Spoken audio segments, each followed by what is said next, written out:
Hey,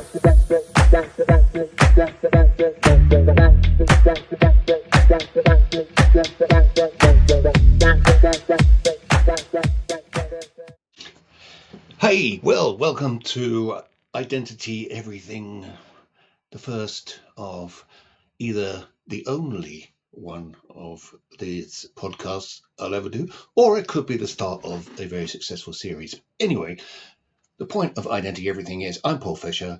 I'm actually an analyst with Cobb & Nicole, but sometimes I like to just do my own thing. So this week, which is the middle of September, I want to talk about Cisco.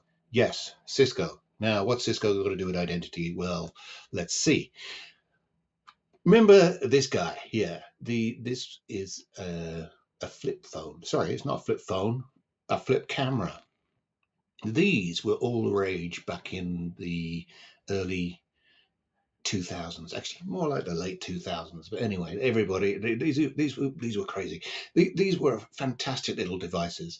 They could record in sort of HD, and they were also brilliantly designed. I mean, all you had to do was press this red button on the back, and that was it. And then you could save the video into whatever device you wanted to.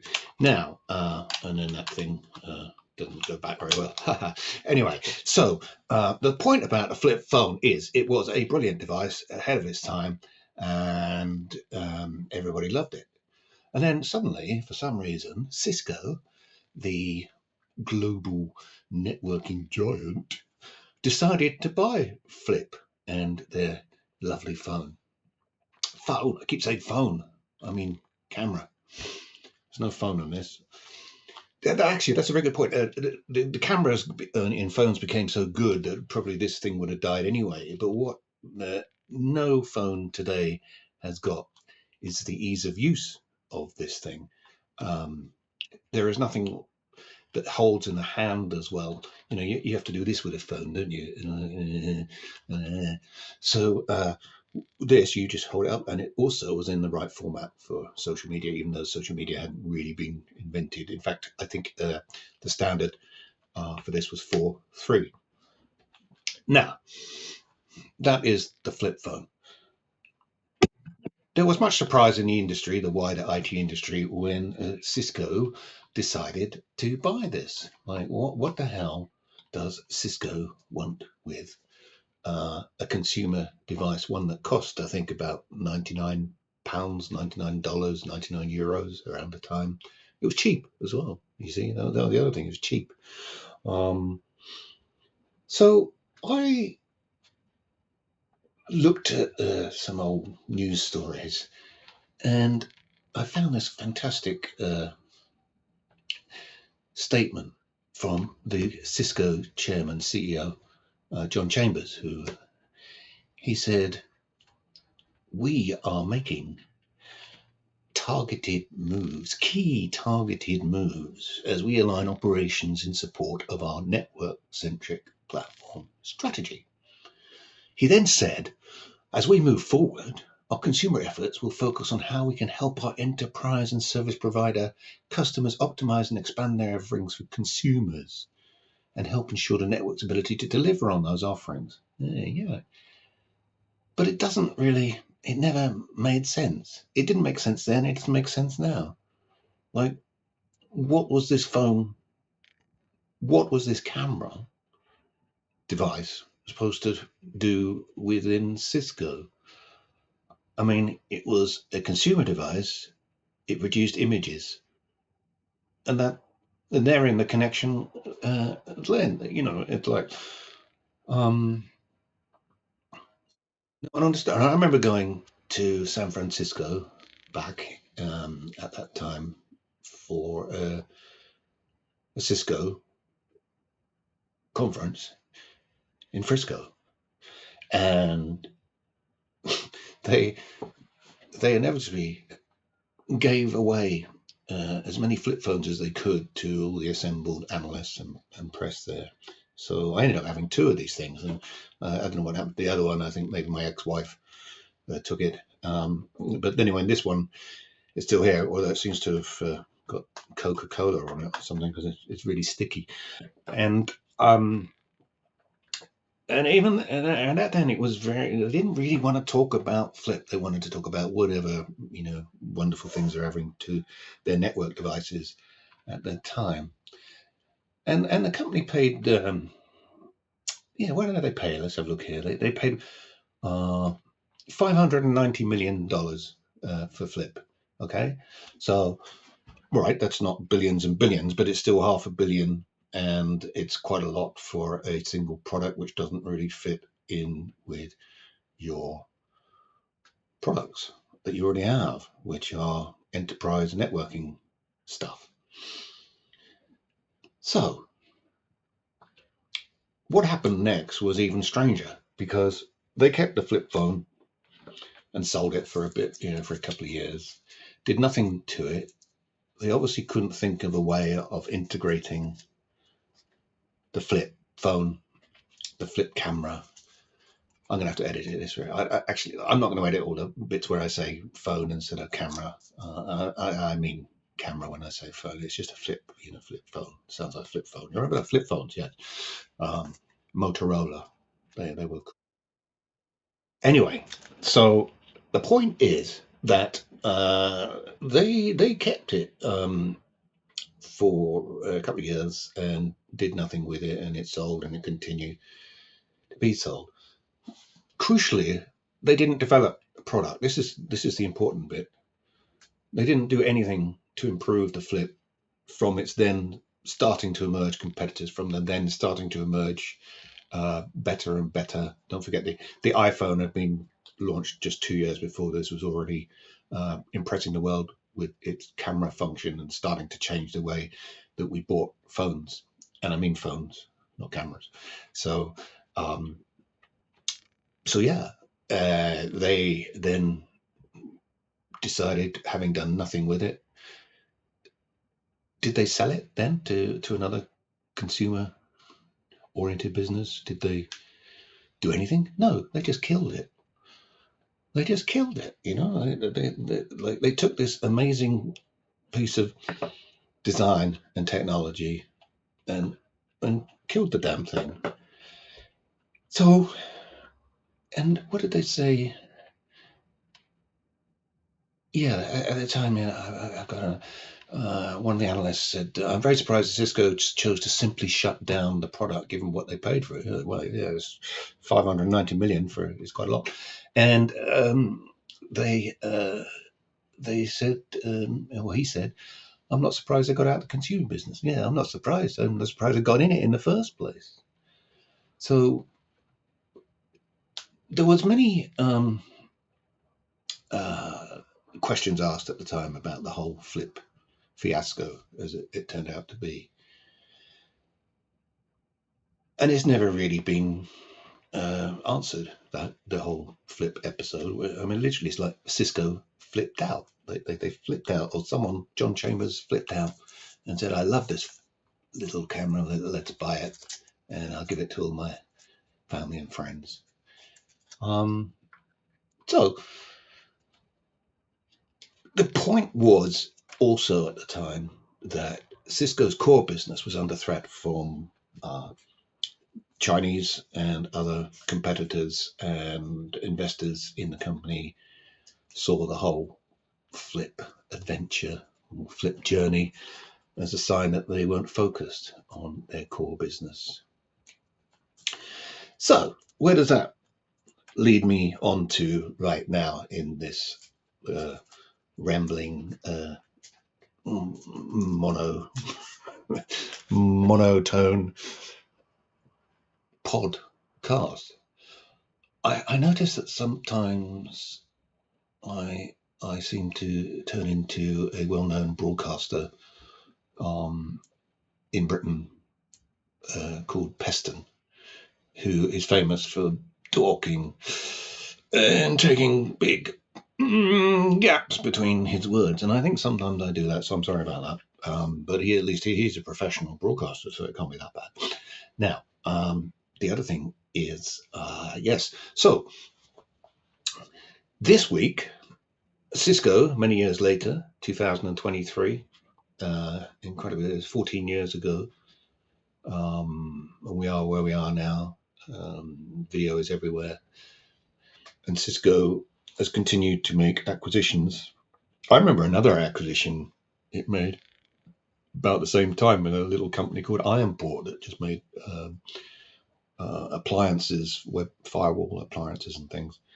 They bought that, consumed it, and the CEO of Ironport saw out his tour of duty within Cisco and couldn't get out fast enough.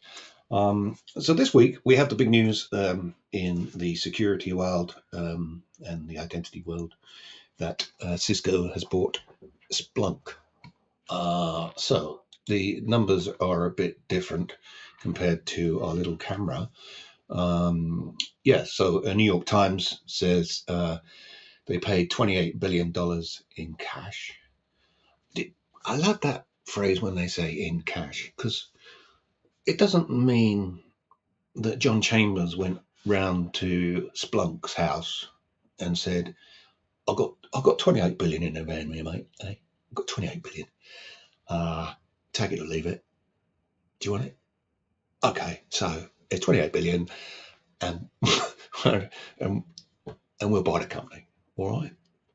So CEO of Splunk, whoever he is, it's the man of iron, isn't it? It's Gary Steele. I used to know Gary when he was. I remember interviewing him in Las Vegas and places. Yeah, Gary Steele, the man of iron. We used to say hilariously. Anyway, so Gary accepts the 28 billion in cash, and now Cisco is the owner of Splunk. Now, Splunk again. I remember when Splunk first kind of emerged, and it caused quite a to do, quite a stir in the market, mostly because of its weird name, Splunk, which, if you take one letter out, becomes very strange name indeed, at least to English and Australian audiences. And it shook up the market for what is now known as sort of threat intelligence, or SAEM, log management, all that stuff. Very, very boring stuff, isn't it? It's like just listing everything that's ever happened in your network, and then looking for vulnerabilities, which is how it became. I don't think Splunk actually originally was seen as a security vendor. It was just seen as a sort of analytics and log management business. So it makes sense that Cisco has bought Splunk. I mean, it could have bought a number of other businesses in doing the same stuff, but Splunk tends to, for some reason, maybe it is that crazy name. It's very hard to forget Splunk. As an analyst, I often find it hard to remember the names of the companies. There's so many companies that we have to sort of keep an eye on that I kind of know their name, but I can't pick, like Tenable. What do they do? Yeah, and then I might get them mixed up with another business. But Splunk, there is absolutely no mistaking Splunk for anything other than Splunk. It's true, and that's actually probably a marketing tip there for aspiring startups. I mean, let's say Snowflake. There's another one. I never get that name wrong, Snowflake, because it's so cute. Flip was a good name as well. Wendy's. No, that Wendy's is a fantastic name for a burger joint. I don't know why, but you always remember it. So Splunk was. I actually say that because I got a Wendy's cup here on my desk. Yeah. The thing is, Splunk is kind of like seen as a market leader in that sector, and from mostly because it is quite good, and it's funky, and it's called Splunk. And I'm sure that Cisco did their due diligence on all of this stuff before they bought it. But what happens now? I mean, there was sort of questions in this because Splunk is seen as a security focused business. That what happens now? Like, what are the repercussions for security and identity? And I don't think there aren't that many, are there? Really, it simply means that given Cisco's history of acquisitions, which is to buy stuff, then bury it, and it just becomes another part of their overall product offering, the name Splunk will probably disappear after a while, and you'll just have Cisco SIM or SIAM or some other name for it. It's taken probably for Splunk's rivals, this is actually quite good news, given what I just said. It's taken out one of the leaders, independent leaders in this field. ArcSight was bought out ages ago. IBM also bought something. So the big enterprise players have all got their pie, their piece of the pie now. But given what's happening back in the identity world and the security world, this is actually, I think, a opportunity for those up and coming SIEM vendors to start offering something that Splunk probably will find it hard now as an organic part of Cisco. I don't think the innovation level will probably drop. Okay, I think that is something that always happens when a business unit or a whole business is swallowed up by a larger enterprise, particularly one as big as Cisco. I mean, it's kind of inevitable, isn't it? Like merging any companies into each other is always hard, but when you merge a very small one into a very big one, it's a bit like I was going to say the Death Star, but the Death Star actually destroyed things. So I'm trying to think of something else, like a black hole. No, that's not good either, is it? I don't like to say that Cisco's a black hole. There's a lot of good stuff in Cisco. Well, it's when one big thing absorbs a smaller thing, and it's like, it just. Um, so that said, I hope that this doesn't happen. I don't think that um, Cisco have bought bad technology. They bought very good technology, and hopefully they will market it in a way. But what I hope they think about is this. What I'm seeing as an analyst is the ever growing coming together of identity, governance, the security of resources, and understanding where your identities are coming from, but also where your resources are and what your resources are.